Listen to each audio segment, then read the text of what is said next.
North side, south side, east side, west side, north side, south side. Welcome to Atlanta where the Falcons play, and we coming for that dub like every day. Big beats hit streets, see gangsters roaming, and parties don't stop till 8 in the morning. I said welcome to Atlanta where the Falcons play, and we going for that dub like every day. Big beats hit the streets, see gangsters roaming, and parties don't stop till 8 in the morning. What's good, YouTube? Down with Falcons here, back with another video. Welcome back to Falcons Talk Season 2, Episode 4, where I'll go over the 2024 NFL Draft Class. So, hope you guys enjoy this one. If you've not seen Episode 3, please check it out. And with that being said, let's get started. So here we have our 2024 NFL Draft Class. What are my thoughts? Stay tuned. So, first man up is Michael Penix Jr. With the 8th pick in the 2024 NFL Draft, the Atlanta Falcons pulled off a shocker and selected quarterback Michael Penix Jr. out of Washington, adding one of the best quarterback prospects on our roster for years to come. So Michael Penix Jr., he's a phenomenal quarterback. Let's not play games here. He's a phenomenal quarterback here. But we did not need to pick him at 8. We need a defense. We should have addressed the defensive side of the ball first. We should have drafted Dallas Turner, if not Jared Verse, or Laiatu Latu. Either one of those guys we should have drafted instead of Michael Penix Jr.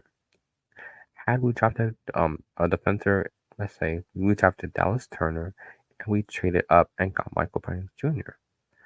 With that, I would not be upset because now we have a good quarterback and a defender to help defense. But no, we just went Michael Penix Jr. and we didn't trade up.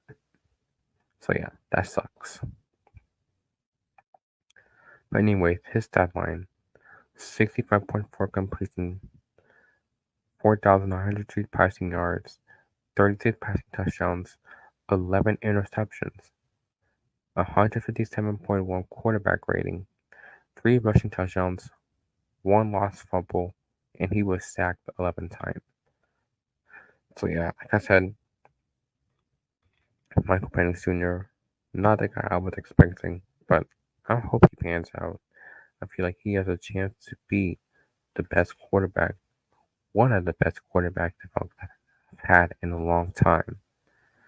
No disrespect to Kirk Cousins, he's just there for a short term to give us at least hope that we can move on in the future.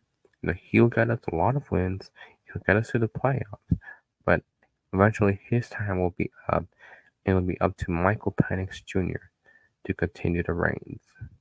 And I think he can do that. I think he's going to do great. I got a lot of hope for you, man. But hopefully this Michael at quarterback is better than the other one that we know. Yeah, that was a dig at Michael Vick. Next up is Ororo. The Falcons traded up to the 35th pick in the second round with the Cardinals from pick 43, also acquiring their 6th rounder, pick 186, in exchange for a 3rd round pick 79. And with that pick, they took Rook Ororo out of Clemson. In 2023, he had 25 total tackles, 5 sacks, and 1 pass deflection. So Rook Ororo now comes to the Falcons and attempts to help out this up-and-coming defensive line. It's not one of the worst because we had 42 sacks last year, and that was without Grady Jarrett for most of the time. We still produce without Grady Jarrett. So, but now that Grady Jarrett is back and fully healthy, I feel like Rook can learn a lot from Grady. He is the perfect mentor for this young guy to produce and become one of the best interior pass rushers for this team. Next up is Bralen Trice. With the 74th pick, the Falcons stay on defense and draft linebacker out of Washington, Braylon Trice, giving the team more depth in the edge group. He had 49 total tackles, 7 sacks, 2 pass deflections, 1 forced fumble, and fumble recovery. So Braylon Trice, who was teammates with Michael Penix Jr., they're now reunited in Atlanta. Braylon Trice, he is a phenomenal player. I've seen some of his tape, and he proves to be a great player for this team. For his rookie year, I don't expect to see a lot from him. I expect him to have at least a 2 to 4.5 sack type of season, kind of like Zach Harrison. Next up is Brandon Dorus. With the 109th pick, the Atlanta Falcons double-dipped on edge rushers and this time drafted edge out of Oregon, Brandon Dorus, giving the team the much-needed depth in the edge group. His stats include 25 total tackles, 5 sacks, 9 pass deflections, 1 fumble recovery. So Brandon Dorus, he comes to the Falcons and attempts to kind of revamp that edge position, which badly needs help. Yes, we had 42 sacks, but we don't have Ryan Nielsen anymore. Most of that was because we had Ryan Nielsen, who was at the Realms, and he was a phenomenal play caller. I wish he stayed on the Falcons, but I wish him well in Jacksonville. It is what it is. Brandon Dorus, he's going to have a good year, kind of like Zach Harrison, like the Zach Harrison type of year, 2.5 sacks to 3 at maximum. Next up is J.D. Bertrand.